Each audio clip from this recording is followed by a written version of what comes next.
Le monde est petit et ce n'est certainement pas Emile Khan qui dira le contraire.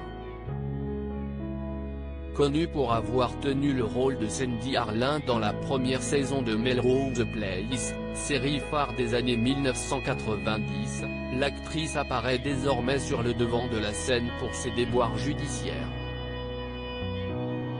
Comme l'a récemment rappelé le site américain Entertainment Weekly, elle poursuit une peine d'emprisonnement dans l'établissement correctionnel pour femmes Edna Mahan, dans l'État du New Jersey aux États-Unis.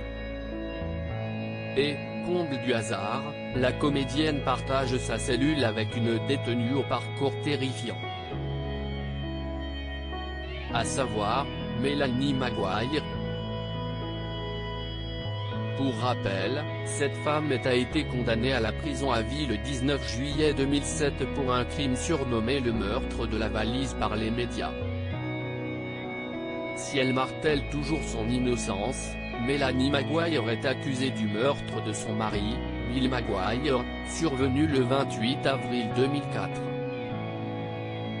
Selon ses accusateurs, elle aurait drogué son époux avant de l'abattre d'une balle, puis d'avoir placé son corps démembré dans 3 valises vertes, retrouvées plus tard dans la baie de Chesapeake, le plus grand estuaire des États-Unis s'étendant de la Virginie au Maryland. Mais alors que son casier judiciaire suscite la crainte, Emile Khan, elle, semble apprécier sa codétenue.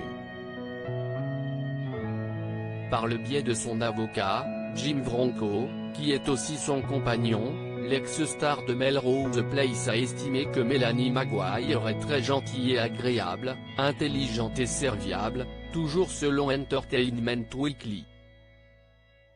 De retour en prison depuis octobre 2020, mais quoi donc fait Emile Khan pour partager sa cellule avec une femme jugée aussi dangereuse? Le 27 juin 2010, elle a été impliquée dans un accident de la route avec plus de 3 fois la limite autorisée d'alcool dans le sang. Un drame qui a coûté la vie d'une passagère, dans le véhicule que Emile Khan a percuté, une certaine Hélène Siman âgée de 60 ans. Elle est morte sous les yeux de son fils, alors adolescent, qui avait couru sur les lieux de l'accident, ainsi que son mari, alors grièvement blessé. Reconnu coupable d'homicide involontaire en novembre 2012, Emile Khan avait purgé 2 ans d'une peine de 3 ans qui avait été prononcée à son encontre, alors qu'elle risquait 40 ans de prison. Remise en liberté, elle avait mis de côté sa carrière d'actrice pour sensibiliser le public à la conduite en état d'ivresse. Estimant que sa peine n'avait pas été assez sévère, le mari d'Hélène Siman a fait appel. Le 9 octobre 2020, sur son compte Instagram, les fans d'Emile Khan apprenaient qu'elle était de retour en prison.